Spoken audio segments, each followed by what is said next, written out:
Amém. Graça e paz, irmãos. Faz bastante tempo que a gente não vem aqui, né? Saudade dos irmãos. Um abraço ali da Igreja Batista do Povo, Vila Mariana. Abra sua Bíblia em Hebreus, capítulo 7.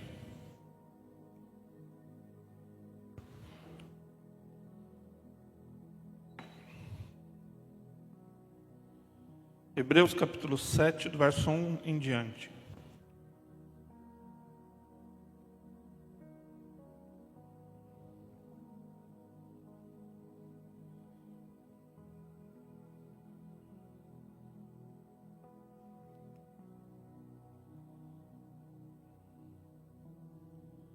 Todos acharam? Amém? Assim, porque este Melquisedeque, que era rei de Salém e sacerdote do Deus Altíssimo, e que saiu ao encontro de Abraão quando ele regressava da matança dos reis, e o abençoou, a quem também Abraão deu o dízimo de tudo, e primeiramente é por interpretação rei de justiça, e depois também rei de Salém, que é rei de paz, sem mãe, sem pai, sem genealogia, não tendo princípio de dias nem fim de vida, mas sendo feito semelhante ao Filho de Deus, permanece sacerdote para sempre. Considerai, pois, quão grande era este, a quem até o patriarca Abraão deu os dízimos dos despojos. E os que, dentre os filhos de Levi, recebem o sacerdócio, têm ordem, segundo a lei, de tomar o dízimo do povo, isto é, de seus irmãos, ainda que tenham descendido de Abraão. Mas aquele cuja genealogia não é contada entre eles, tomou dízimos de Abraão e abençoou o que tinha as promessas. Ora, sem contradição alguma, o menor é abençoado pelo maior. E aqui certamente tomam dízimos homens que morrem ali. Porém, aquele de quem se testifica que vive, e para assim dizer, por meio de Abraão até Levi, que recebe os dízimos, pagou dízimos. Porque ainda ele estava nos lombos de seu pai, quando Melquisedeque lhe saiu ao encontro. De sorte que se a perfeição fosse pelo sacerdócio levítico, porque sobre ele o povo recebeu a lei, que necessidade havia logo de que outro sacerdote se levantasse segundo a ordem de Melquisedeque, e não fosse chamado segundo a ordem de Arão? Porque mudando-se o sacerdócio, necessariamente se faz também a mudança da lei. Porque aquele de quem essas coisas se dizem pertence a outra tribo, da qual ninguém serviu ao altar, visto ser manifesto que nosso Senhor procedeu de Judá, e concernente a esta tribo nunca Moisés falou de sacerdócio. E muito mais manifesto é ainda, se a semelhança de Melquisedeque se levantar outro sacerdote, que não foi feito segundo a lei do mandamento carnal, mas segundo a virtude da vida incorruptível, porque dele assim se testifica, tu és sacerdote eternamente segundo a ordem de Melquisedeque. Porque o precedente mandamento é abrogado por causa da sua fraqueza e inutilidade, pois a lei nenhuma coisa aperfeiçoou, e desta sorte é introduzida uma melhor esperança, pela qual chegamos a Deus. E visto como não é sem prestar juramento, porque certamente aqueles que sem juramento foram feitos sacerdotes, mas esse com juramento por aquele que lhe disse: jurou o Senhor e não se arrependerá. Tu és sacerdote eternamente, segundo a ordem de Melquisedeque. De tanto melhor concerto, Jesus foi feito fiador, e na verdade aqueles foram feitos sacerdotes em grande número, porque pela morte foram impedidos de permanecer. Mas este, porque permanece eternamente, tem um sacerdócio perpétuo. Portanto, pode também salvar perfeitamente os que por ele se chegam a Deus, vivendo para sempre para interceder por eles. Porque nos convinha tal sumo sacerdote, santo, inocente, imaculado, separado dos pecadores e feito mais sublime do que os céus, que não necessitasse como sumos sacerdotes de oferecer cada dia sacrifício, principalmente por seus próprios pecados e depois pelo povo. Porque isso fez ele uma vez, oferecendo-se a si mesmo.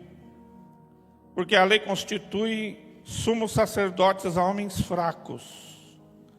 Mas a palavra do juramento que veio depois da lei constituiu ao Filho perfeito para sempre. Amém? Não precisava nem pregar, né? Hebreus não precisa nem pregar, é só abrir e deixar a Bíblia falar. O título da mensagem é Jesus, o sumo sacerdote mais excelente. Às vezes, irmãos, eu acho que as pessoas na igreja ainda não entenderam o Evangelho de Jesus Cristo. Porque elas minimizam, ou elas fazem pouco caso do Evangelho e da igreja.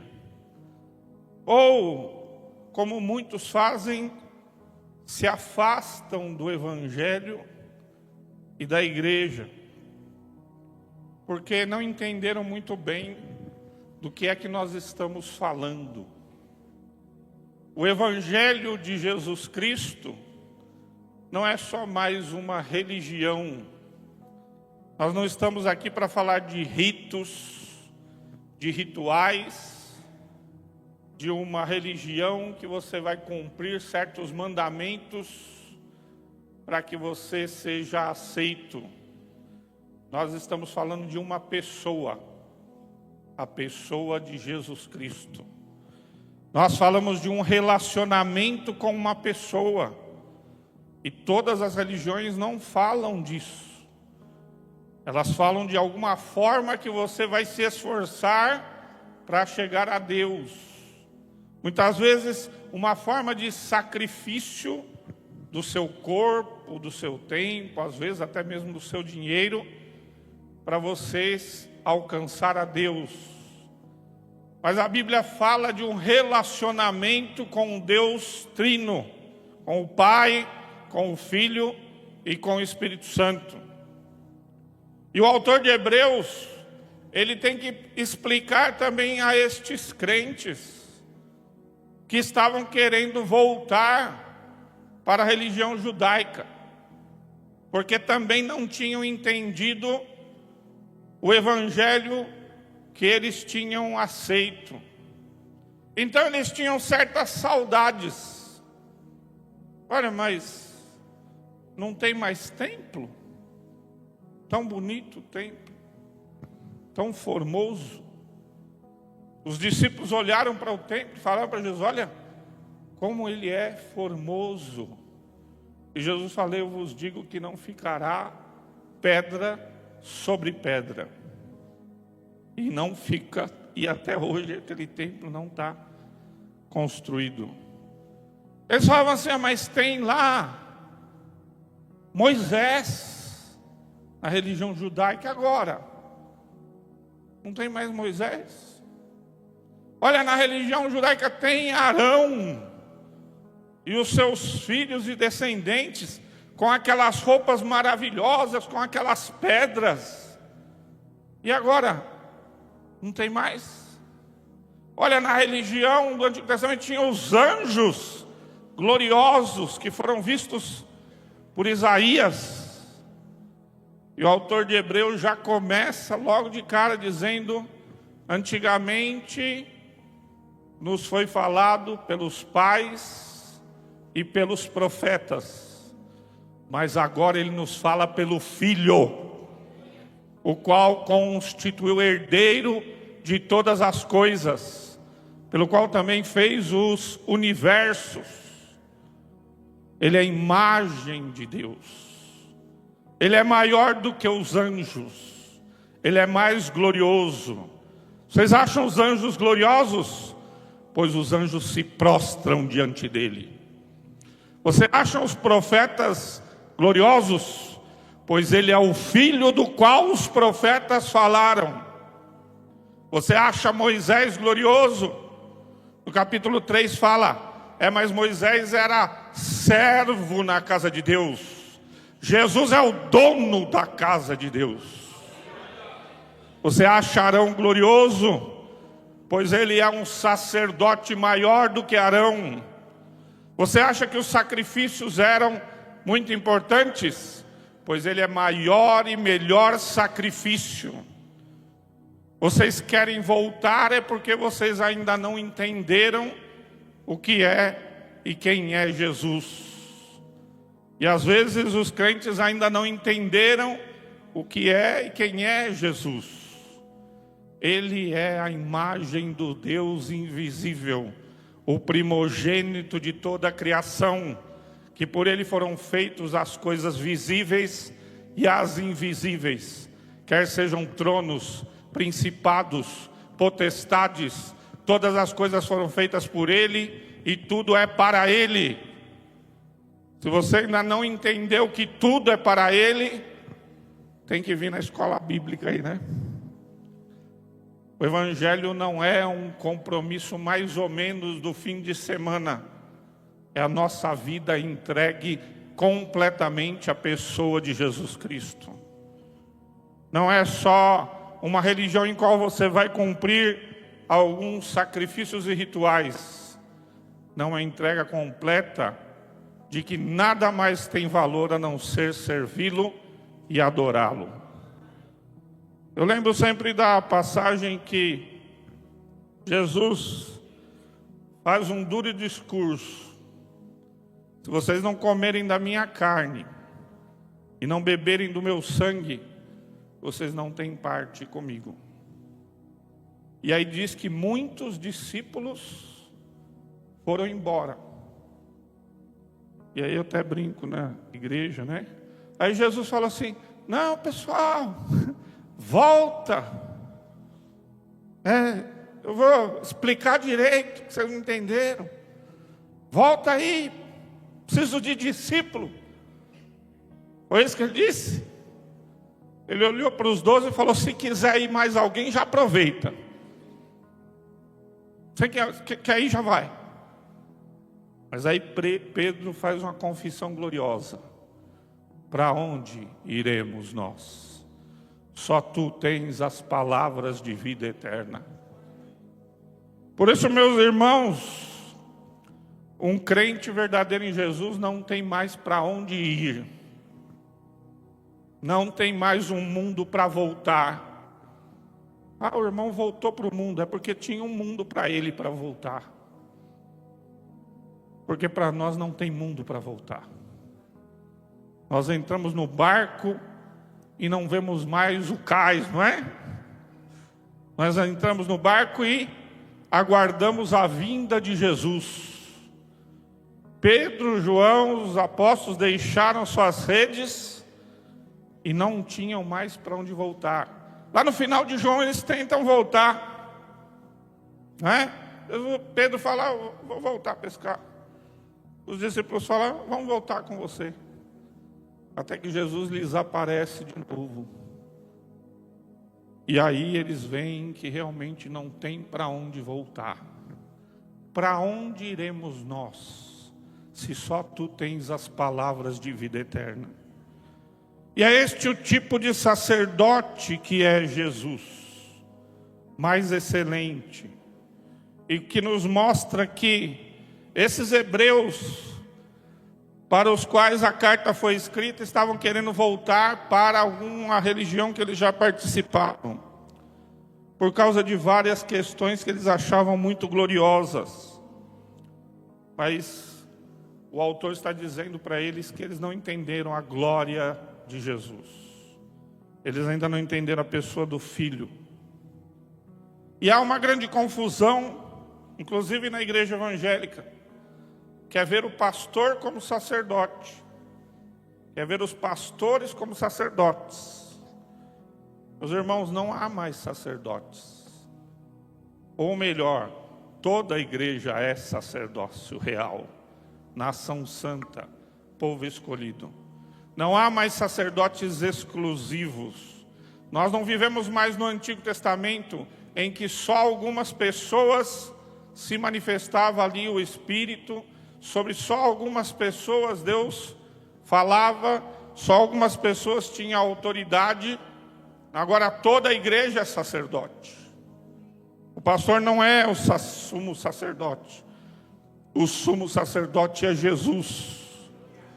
Os apóstolos falaram, quando fizeram um milagre, Pedro e João: por que vocês olham para nós, como se de nós tivesse saído alguma coisa? É Jesus de Nazaré. Ele é o sumo sacerdote. O acesso agora a Deus é direto, não tem mais intermediário. Ele é o único intermediário, é o único mediador entre Deus e os homens, Jesus Cristo, homem. Não tem mais o pastor que tem que orar, é o pastor que tem que curar, é o pastor que tem que fazer aquilo. O pastor não é o sacerdote. O acesso é direto. E é isso que o autor está esclarecendo a esses crentes. E os crentes de hoje também precisam ser esclarecidos sobre a mesma verdade, para que não se afastem do Evangelho. É que na verdade agora as pessoas gostam de intermediário, né? Alguém que vai orar por mim, é alguém que vai jejuar por mim, é alguém que vai evangelizar por mim, porque aí eu não preciso orar, não é? Aí eu não preciso evangelizar, aí eu não preciso me consagrar, porque outro vai fazer por mim. Mas na nova aliança, todo crente em Jesus é sacerdote. Isso que devemos entender, quem é o nosso sumo sacerdote, porque ele é mais excelente. E aí eu queria meditar com os irmãos sobre as 3 características que tornam Jesus o sumo sacerdote mais excelente. Primeira característica, ele é mais excelente do que Abraão. Do verso 1 ao 9, o autor mostra: olha, vocês estão com saudade de Abraão? Saudade de se dizerem descendentes de Abraão? Pois ele é maior que Abraão. Porque Abraão vai lhe dar os dízimos, porque ele é o sacerdote para sempre, segundo a ordem de Melquisedeque. E Abraão é abençoado por ele. E o autor diz: olha, se Abraão é abençoado por ele, e Abraão é o pai dos levitas, os levitas nem ainda tinham nascido, e Abraão foi abençoado por este sacerdote. Então o sacerdócio ainda não existia, o sacerdote ainda não existia, e já estava sendo abençoado por um sacerdote superior, segundo a ordem de Melquisedeque. Meus irmãos, um dos maiores orgulhos para o judaísmo é falar que eles são filhos de Abraão. João Batista pregava e falava: não, mas você está pregando arrependimento, nós não precisamos nos arrepender, porque nós somos filhos de Abraão. Ele fala: ó, até destas pedras Deus pode suscitar filhos a Abraão. E aí quando Jesus pregava para eles também, no capítulo 8 de João, e Jesus falava justamente sobre Abraão, e falava: se vocês fossem filhos de Abraão, vocês me ouviriam, porque Abraão se alegrou em ver o meu dia. E foi considerado uma grande blasfêmia. Como assim, Abraão? Você não tem nem 50 anos e viste Abraão? Antes que Abraão existisse, eu sou. Às vezes você não presta atenção, né? Dizer eu sou é dizer que ele é aquele Deus lá de Êxodo 3,14. Que Moisés fala: que nome eu vou falar para os filhos de Israel? E Deus fala: como assim que nome? Não conheço outro. Você não vai só dizer, ó, tem um Deus maior do que os seus. Você vai dizer, eu sou o que sou. Eu sou, me enviou a vós. E Jesus usa a mesma expressão. Antes de Abraão existir, eu sou. E veja que era blasfêmia, porque pegaram pedras para atirar nele. Porque ele estava colocando como se fosse o próprio Deus. Mas o que o autor de Hebreus está falando não é uma invenção do cristianismo. Já havia na tradição judaica, desde a época de Jesus, uma interpretação que dizia que o Messias seria maior do que Abraão. Eu vou ler o trecho que vem da tradição de um rabino chamado Narmanides, que viveu no ano 1100. Ele disse: há entendimento em dizer que o Messias será maior do que Abraão, pois buscará a fé em Deus e conquistará prosélitos na terra de Nimrod, apesar da oposição do rei. O Messias fará mais do que conquistaram muitos povos. Esses destinatários da carta estavam tentando voltar, porque eles achavam que tinham perdido o vínculo com as tradições mais importantes que eles davam para a fé judaica. Mas o autor está dizendo, olha, vocês acham Abraão muito importante? Pois o Messias é maior do que Abraão. Você acha que em Abraão são benditas todas as nações? Não, é no descendente de Abraão que são benditas todas as nações. É em Jesus que são benditas todas as nações. Ou seja, vocês não entenderam nada. O autor de Hebreus, em muitas passagens, fala, olha, eu tenho que explicar para vocês coisas básicas que vocês ainda não entenderam. Nesse capítulo ele fala, ó, tem a questão do Melquisedeque, eu tenho que explicar para vocês, são coisas difíceis. Vocês não querem ouvir. Vocês não entenderam nada do que falou Moisés. Vocês não entenderam nada do que falaram os profetas. Porque quando vier o Messias, nada mais importa, porque ele é tudo em todos. Porque a mensagem de Moisés e dos profetas apontavam para o Messias. Porque o povo de Israel aguardava o Messias ansiosamente. A pregação sobre o Messias falava de libertação, não só física como espiritual. Falava de cura das enfermidades, falava de libertação aos cativos, de abertura de prisão aos presos, de proclamar o ano da aceitável do Senhor. Então o autor de Hebreus fala, vocês não entenderam nada, porque ele chegou, ele está entre nós, e João diz, vimos a sua glória, a glória como unigênito do Pai. Algum grupo cristão achava que Jesus era uma aparência. E em 1 João fala, não, ele não é aparência. Os nossos olhos viram como se estivéssemos vendo agora. As nossas mãos apalparam a respeito do verbo da vida. E o verbo se fez carne e habitou entre nós. Vimos a sua glória. A glória como unigênito do Pai. Você entendeu quem é Jesus, meu irmão? Ele é tudo. Não sobra nada. Amarás, pois, ao Senhor teu Deus de todo o teu coração, de toda a tua alma e de todas as tuas forças. Não sobra mais nada para amar. Ah, você não vai amar os seus filhos, a sua esposa? Mas não é um amor diferente. O amor a Deus é toda a nossa vida. O amor a Deus é toda a nossa existência. Ele é tudo. Ele é o mais excelente, é o mais glorioso. Ele é superior a Abraão. Abraão ainda tem que receber a bênção dessa figura. A bênção dessa figura. Portanto, ele é sacerdote superior.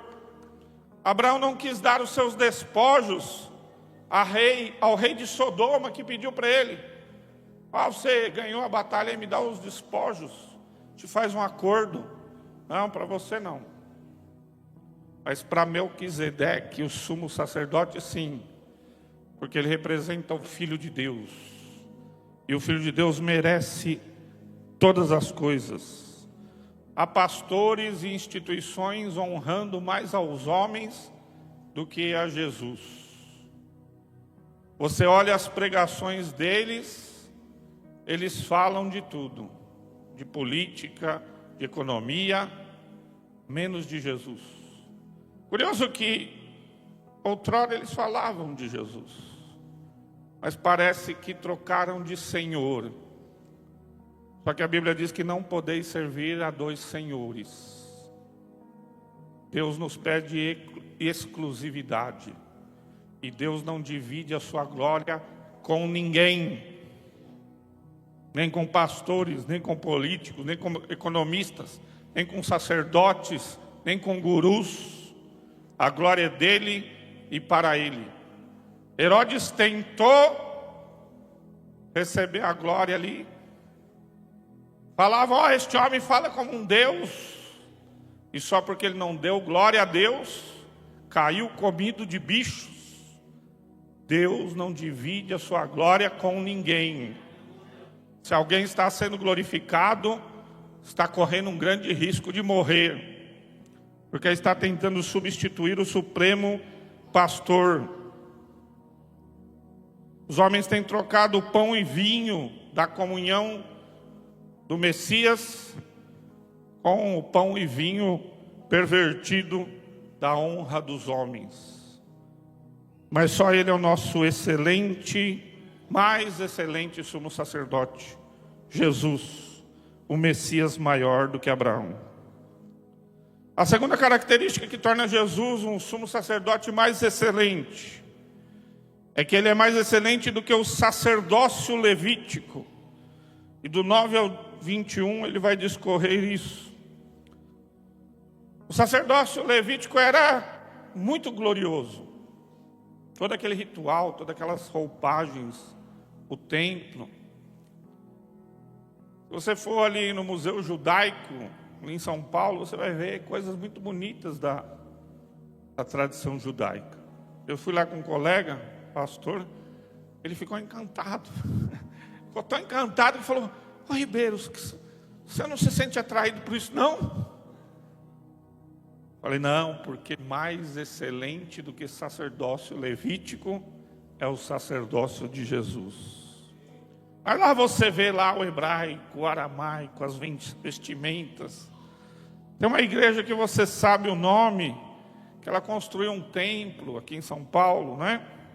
Não é o de Salomão, não, é o dele mesmo.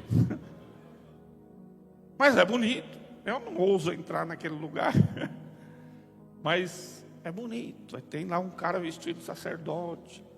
Tem as vestimentas. Há igrejas que você vai, que os pastores estão usando quipá agora, né? Estão usando talite.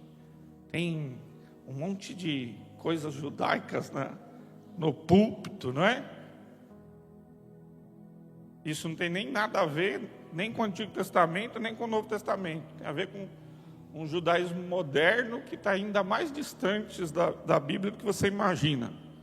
Mas eles acham que isto é muito bonito. Usar aparatos para mostrar uma superioridade. Mas ao contrário disso, o sumo sacerdote que é Jesus escolheu as coisas simples. Em 1 Coríntios 1:27 diz: mas Deus escolheu as coisas loucas deste mundo para confundir as sábias. E Deus escolheu as coisas fracas deste mundo para confundir as fortes. E Deus escolheu as coisas vis deste mundo e as desprezíveis, e as que não são, para aniquilar as que são, para que nenhuma carne se glorie perante Ele. Havia algo interessante na religião de Israel do Antigo Testamento. É que nas outras religiões, quando você entrava nos templos, tinha lá um Deus visível. Era aquele Deus as pessoas faziam adorações. Ou tinha vários deuses. Como na Grécia havia um panteão, quer dizer, Todos os deuses estavam ali. E as pessoas não entendiam a religião de Israel. E aí quando Israel chega na Babilônia, as pessoas começam a ficar curiosas. Olha, como é que é? Vocês falam que tem uma religião aí, mas a gente não vê nada. Cadê? Onde está o seu Deus? O nosso Deus está nos céus. Ele não é visível, ele não pode ser limitado em figuras de barro e de pedra. Ele não pode ser segurado em um lugar, em um templo. Então ninguém via o que acontecia dentro do sumo sacerdote, ali dentro do Santo dos Santos. Se olhava para o templo e não tinha nenhum Deus. Então era uma religião muito estranha para as pessoas. Mas aí eu vou te dizer algo. Chegando o Messias, fica ainda mais estranho. Porque já não tem nem mais templo. Já não tem nem mais vestimentas especiais. Meus irmãos, quando Judas traiu Jesus, ele teve que identificar quem era Jesus. Você já pensou nisso? Porque se Jesus fosse assim, tivesse vestimentas diferentes, né? Ó, pega aquele lá que está com aquela túnica especial. Não, aquele que eu beijar é ele.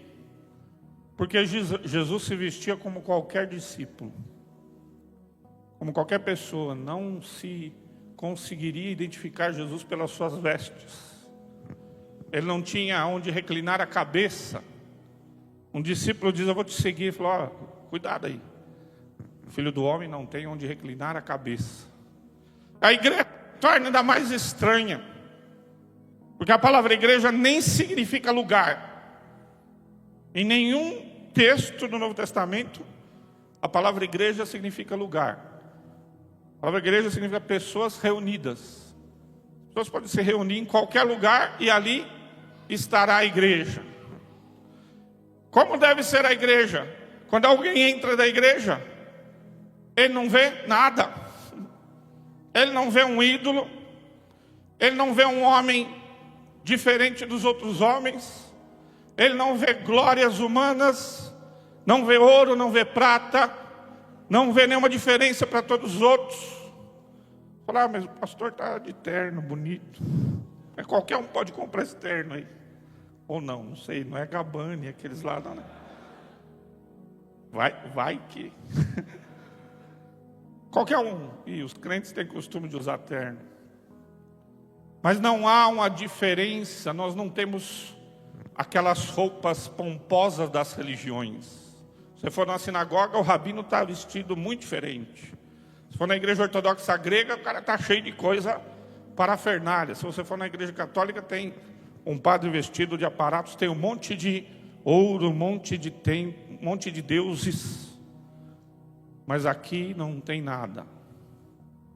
Só tem que ter homens que estão anunciando o evangelho de Jesus Cristo.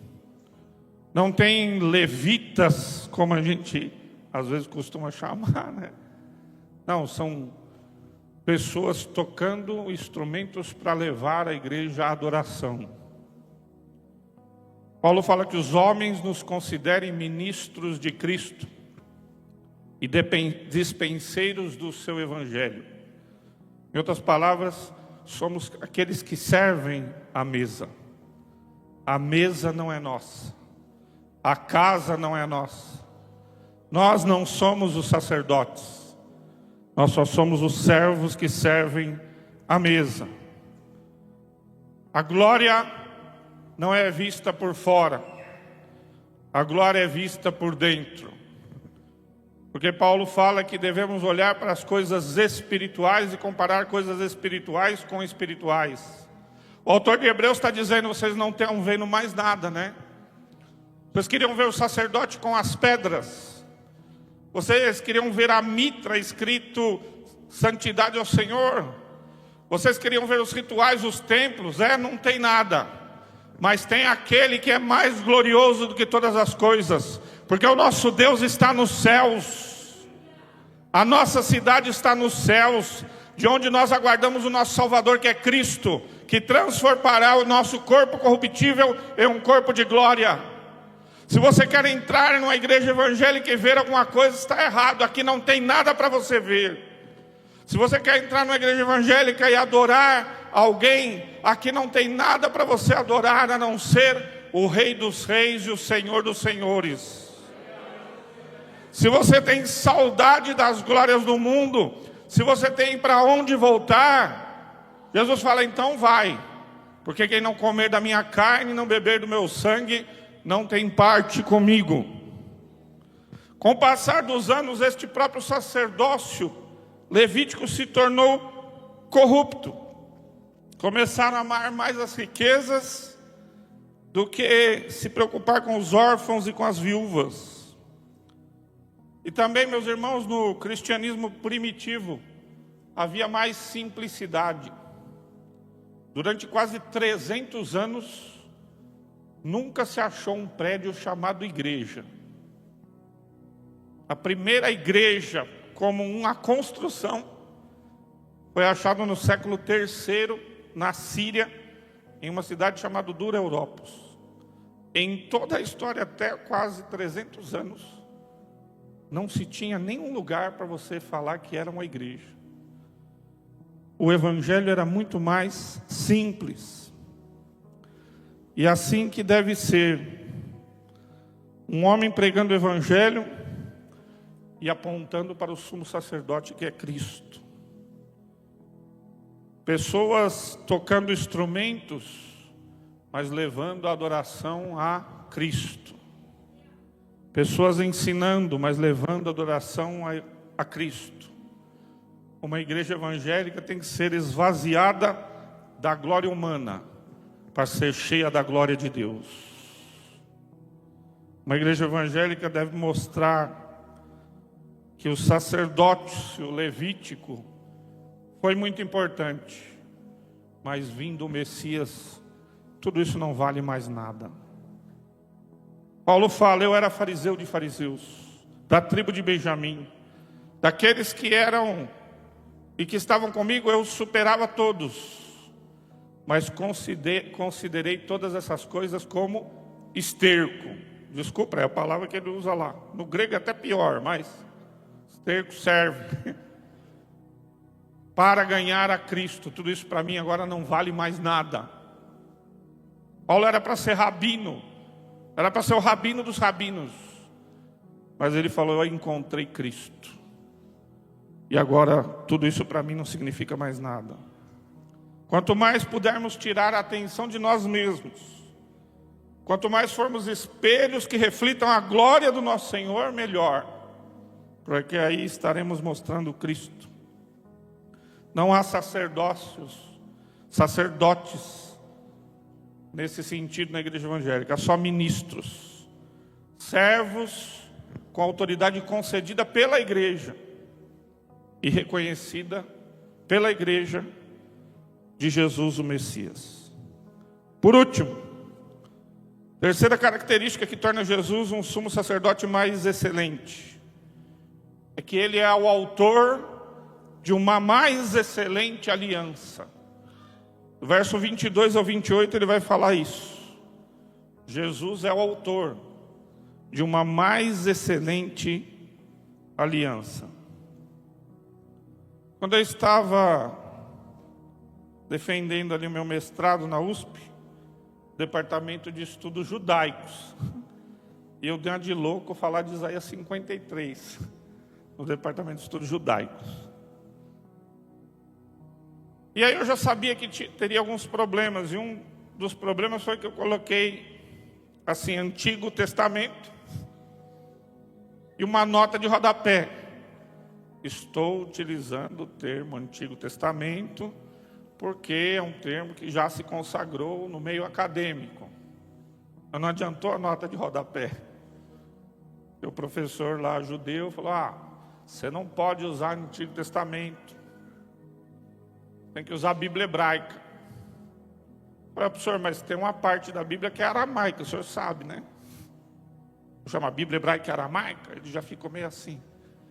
Eu falei para ele em Jeremias 31, que está no Antigo Testamento, diz assim: eis que farei com a casa de Judá e com a casa de Israel uma nova aliança. Ô professor, quem falou que haveria uma nova aliança? Não foram os cristãos, os crentes. Foi o profeta Jeremias.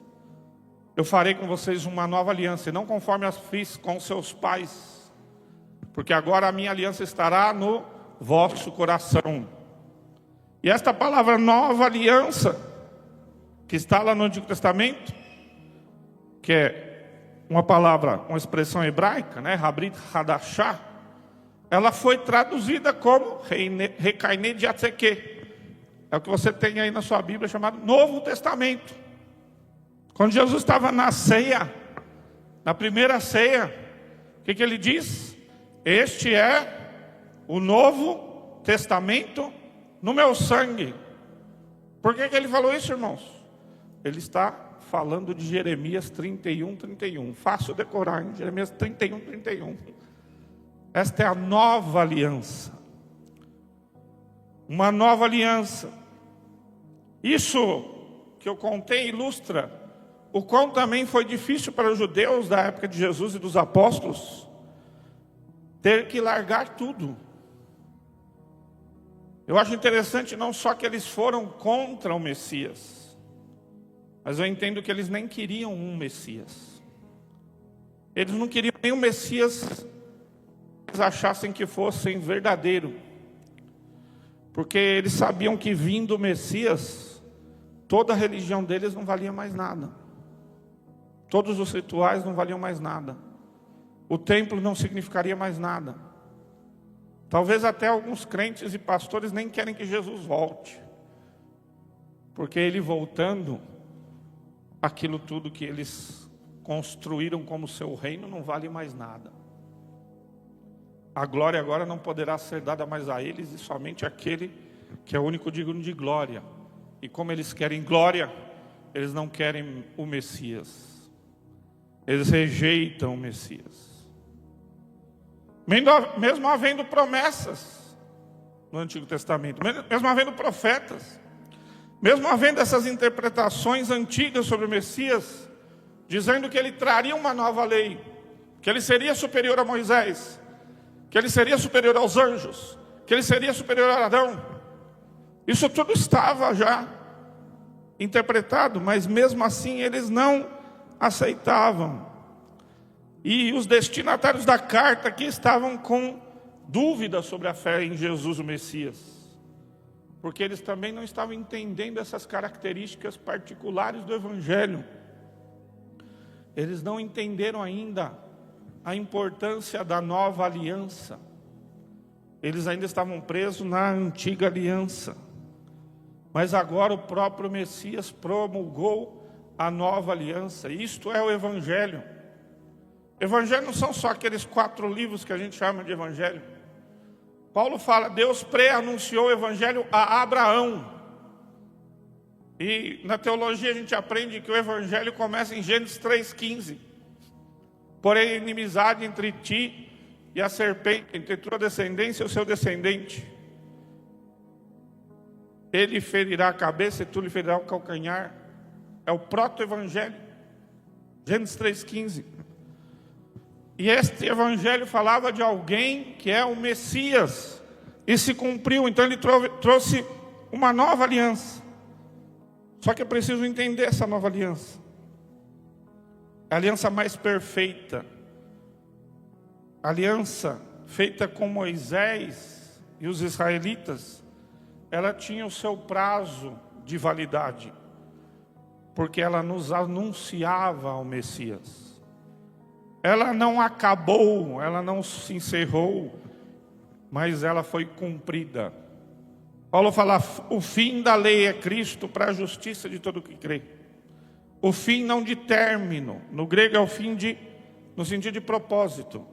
Toda a lei e os profetas apontavam para o Messias. Vindo o Messias, se cumpre nele toda a lei e os profetas.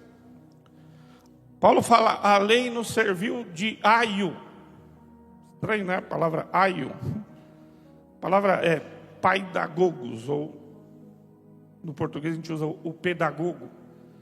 Mas quem era o paidagogos? O tutor. Aquele que cuidava da criança até ela atingir a maioridade. A lei nos serviu então de tutor até atingir a maioridade. Qual é a maioridade? A vinda do Messias, o Cristo. Quando você lê Cristo, lembra que é uma palavra grega, mas é o Messias. Não é o sobrenome de Jesus, não, viu? É o Messias. Então a lei serviu até a vinda do Messias. Vindo o Messias, ela se cumpriu. A perfeição da aliança não estava centrada no povo no Antigo Testamento. Não estava centrado num código de ética. Todas aquelas leis, tudo que se falava, tudo que os profetas falavam, tinha a ver com o Messias. Nós não conseguimos entender o Antigo Testamento sem o Novo Testamento. O Novo Testamento é a chave de entendimento do Antigo. E qual é a chave do entendimento? É a pessoa de Jesus Cristo. Que vindo ele, então, aquelas coisas não serviam mais. Em Gálatas 3,18, ele diz assim: porque se a herança provém da lei, já não provém da promessa. Mas Deus, pela promessa, deu gratuitamente a Abraão. Logo, para que é a lei? Foi ordenada por causa das transgressões, até que viesse a posteridade a quem a promessa tinha sido feita. E foi posta pelos anjos na mão de um medianeiro. Ora, o medianeiro não é de um só, mas Deus é um. Logo, a lei é contra as promessas de Deus de nenhuma sorte. Porque se dada fosse uma lei que pudesse vivificar, a justiça, na verdade, teria sido pela lei. Mas a Escritura encerrou tudo debaixo do pecado, para que a promessa pela fé em Jesus, o Messias, fosse dada aos crentes. Mas antes que a fé viesse, estávamos guardados debaixo da lei e encerrados para aquela fé que havia de se manifestar. De maneira que a lei nos serviu de tutor, de guia, para nos conduzir a Cristo, Messias, para que pela fé fôssemos justificados.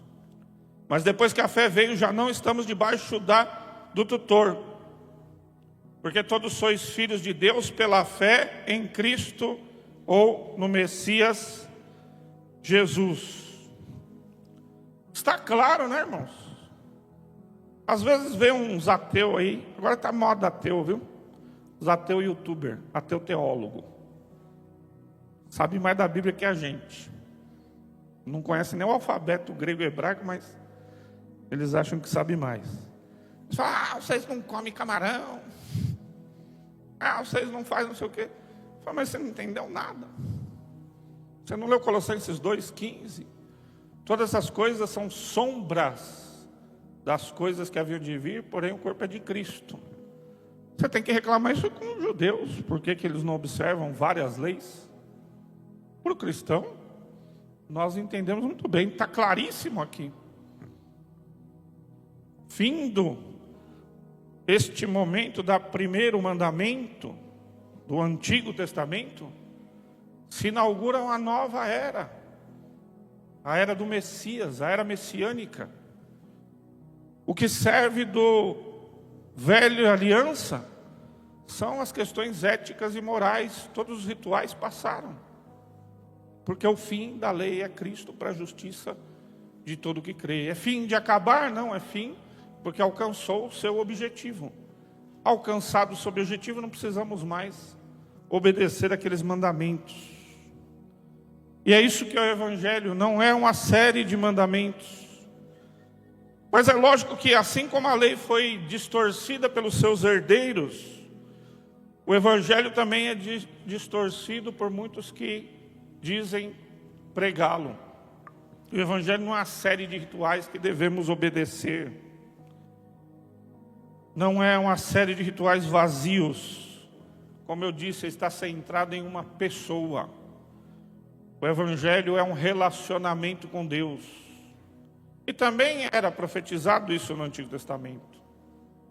Isaías, nos primeiros capítulos, fala: eu não aguento os seus sacrifícios. Eu não posso suportar o culto que vocês prestam a mim.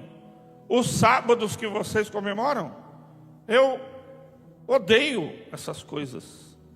Em outras palavras, Deus está falando: tem uma ânsia de vômito quando vocês fazem estas coisas. Porque quero arrependimento e não sacrifício. Prossigamos em conhecer ao Senhor, diz o profeta Oséias. Os profetas também falavam para aqueles judeus de sua época: vocês não entenderam nada também da lei. Também vocês não entenderam nada. Continuam entendendo. E também os crentes continuam não entendendo. Nós obedecemos os mandamentos de Deus não como rituais para ganharmos alguma coisa em troca. Nós obedecemos os mandamentos como alguém obedece os mandamentos de alguém que ele ama. Às vezes, o meu filho pergunta algumas coisas sobre a Bíblia, eu falo: olha, você ainda não entendeu. A fé não é só o Evangelho não é uma religião como as outras, mas é o relacionamento com um pai. Eu obedeço o meu pai, não porque eu quero alguma coisa em troca dele, não porque eu quero cumprir aquilo para parecer agradável, mas obedeço o pai porque eu amo o meu pai. Eu obedeço a Deus porque eu amo a Deus. Eu luto, Paulo fala, eu me esmurro, não é? Como se estivesse dando socos no ar. Não é para cumprir rituais, é porque eu respeito o meu pai, eu amo o meu pai. Nós temos um pai que é Deus e obedecemos seus mandamentos porque nós o amamos e não queremos infligir os mandamentos, porque não queremos ofender o nosso pai. Seu pai te pede algo, ou sua mãe, se você o ama, você vai fazer. Você vai obedecer, porque você ama. E é por isso que o autor de Hebreus está mostrando aos seus ouvintes, ele é o autor de uma mais excelente aliança. E agora, uma aliança irrevogável, insubstituível, inviolável e eterna. O autor de Hebreus diz: olha, se o sacerdócio levítico fosse assim tão grande, não era necessário o salmista dizer: tu és sacerdote para sempre, segundo a ordem de Melquisedeque. Se fosse tão glorioso assim, não se diria que havia um outro tipo de sacerdócio, de uma outra ordem. Ora, se Moisés fosse tão grande assim, ele não diria para esperar um profeta, e que quem não obedecesse esse profeta semelhante a ele, seria extirpado do povo. Se os sacrifícios fossem tão bons assim, eles não precisavam ser repetidos de ano a ano. Se o sumo sacerdote fosse tão glorioso assim, ele não teria que fazer sacrifícios por ele mesmo, pelos seus pecados, e depois pelos pecados do povo. Se todos esses rituais que vocês glorificam fossem tão gloriosos, eles não precisavam ser repetidos.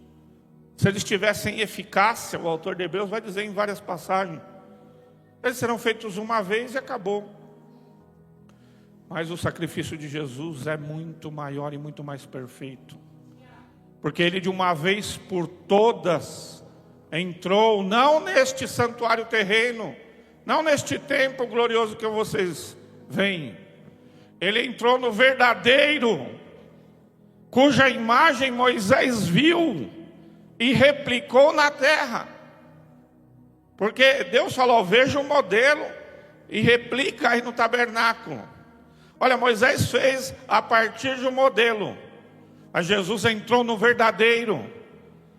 A aliança, se ela fosse tão gloriosa assim, o profeta não falaria de uma nova. Se ele fala de uma nova é porque esta não é tão perfeita. E ele fala que a nova seria mais perfeita, porque não seria em tábuas de pedra, mas seria colocada no nosso coração. O autor de Hebreus e Paulo fala: olha, se a lei fosse tão perfeita, ela não falaria tanto de morte e de condenação. Se a glória de Moisés fosse tão perfeita, ele não precisaria colocar um pano no rosto. Mas agora nós, com o rosto descoberto, revelamos a glória de Jesus. Agora o sacrifício é perfeito, o sumo sacerdote é eterno, não precisa mais de ano em ano. Ele é perfeito, ele não tem pecado, ele não precisa fazer o sacrifício por ele mesmo. Agora a nova aliança é perfeita e eterna, porque foi promulgada não por anjos, mas pelo próprio Filho. Para concluir, meus irmãos, vamos entender quem é realmente o nosso sumo sacerdote.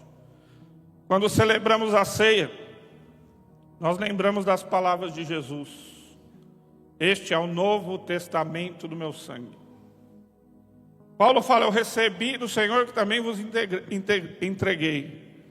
Que o Senhor Jesus, na noite em que foi traído, tomou o pão e, tendo dado graças, partiu e disse: este é o novo testamento no meu sangue. Jeremias 31, 31. E vocês vão fazer isso todas as vezes.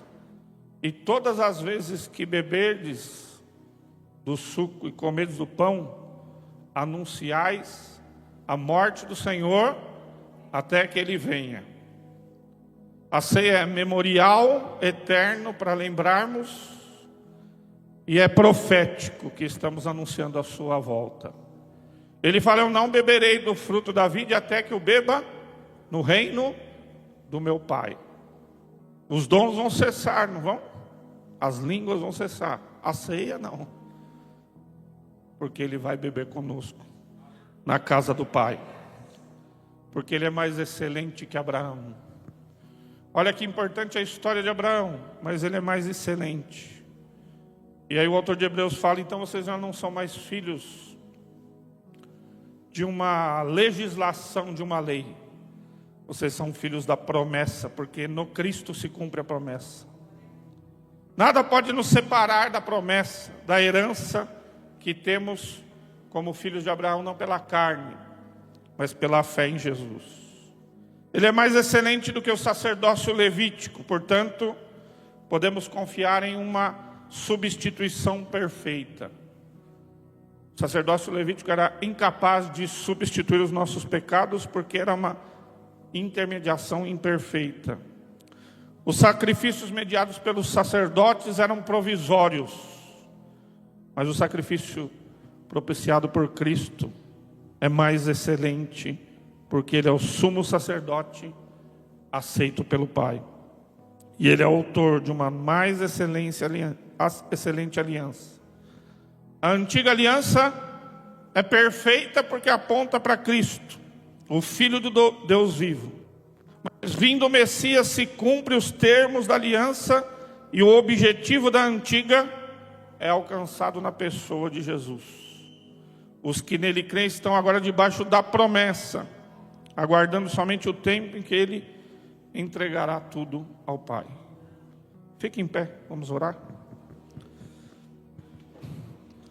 Feche seus olhos, baixe sua cabeça. Talvez as dificuldades da vida tenham te abalado. Talvez você entrou hoje na igreja buscando algo de Deus, alguma bênção, alguma resposta. Talvez você pense até que as dificuldades são tão grandes que mas olha para Ele, o autor e consumador da nossa fé, Jesus, maior do que Abraão, porque Abraão recebeu a promessa, mas ele é a concretização da promessa. Maior do que os sacrifícios e do que o sacerdócio levítico, porque aqueles eram provisórios. Mas o sacrifício de Jesus é suficiente para nos purificar de todos os pecados. O autor de Hebreus fala: olha, entremos agora com plena convicção de fé. O véu foi rasgado, foi aberto um novo e vivo caminho. Entremos com ousadia agora, não mais no átrio, não só no lugar santo, mas no santo dos santos. Sem a necessidade de um intermediário terreno, porque agora aquele que é o mediador entre Deus e os homens é o próprio Deus, Jesus. Ele é autor de uma mais excelente aliança, é mais gloriosa aliança, uma aliança eterna. Os nossos problemas não são maiores do que Ele. As nossas dificuldades não são maiores do que Ele. As nossas aflições, nossas dores, nossas enfermidades foram levadas diante dEle. O castigo que nos traz a paz estava sobre Ele, pelas suas pisaduras nós fomos sarados. Ele é o autor e o pioneiro da nossa fé, Jesus. Então receba a paz agora, meu irmão, a paz que excede todo o entendimento, que te dá esperança para entrar nessa igreja e você não conseguir ver nada palpável, não tem nada visível para se olhar, mas olha para Ele. Contemple o Cordeiro de Deus que tira o pecado do mundo. Contemple o Rei dos Reis e o Senhor dos Senhores. João estava ali na ilha de Pátmos, mas uma hora ele viu, não mais um cordeiro, mas alguém que tinha os cabelos como a mais branca lã, que tinha os olhos como chama de fogo, e que da sua boca saía uma afiada espada, e ele estava vestido com as vestes de um guerreiro, e ele se prostrou diante dele, e ele disse que tem a chave da morte e do inferno. Ele é o alfa e o ômega, o princípio e o fim. Ele é o Senhor. Para Ele são todas as coisas. Entrega a Ele todas as coisas. Entrega a Ele o teu coração, entrega a Ele a tua vida. Se como esses hebreus você está querendo voltar, tenha convicção que não há um lugar para voltar, porque para onde iremos nós? Só Tu tens as palavras de vida eterna. Se você está desanimado, receba o ânimo do Senhor agora, em nome de Jesus. Olha para Ele. Ele é infinitamente mais poderoso.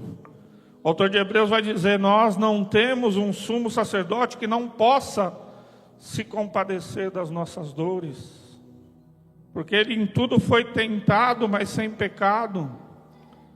Ele conhece a nossa dor, Ele conhece a nossa aflição, e Ele é o Rei dos Reis e o Senhor dos Senhores.